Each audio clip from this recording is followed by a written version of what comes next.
পুজোর পরের দিন এই কাকা শুয়োর নিয়ে চলে এসছে, পুরো দেশি, একদম দেশি পিওর। তোলো 500-র মতন দাও আমারে। দাও দাও, তুমি যেটা দিতে পারো। কত করে চলছে বলো? 400 টাকা।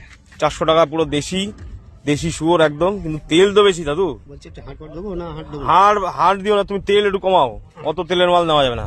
আচ্ছা বাবা দিচ্ছি আমি। দাও দাও দাও, আচ্ছা হেভি কি মনে করিস? কাটো কাটো।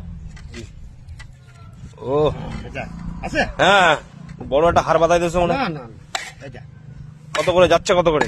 400 টাকা। একটু বেশি হয়ে যায় না? একটু কম করে নাও, না বাবা না। আর একটু কম করে নাও। কাটো কাটো, তোলো তোলো তোলো। আর কি দেবা? আর কি দেবো না, তুলে রাখতে রে। আর হিন্দু দিও না তুমি। হ্যাঁ তোলো তোলো না, কত হয়েছে এই যে তোলো। তুই কেটেছি রে বাবা, 500 ও হাতের মাপ। সোনার দাড়ি বাড়া। কাটো কাটো, এবার একটু সুন্দর সুন্দর করে একটা পিস করো, পিস করো পিস করো পিস করো। ঠেলে দিবা। হ্যাঁ হ্যাঁ ধরে রাখছি, তুমি পিস করো।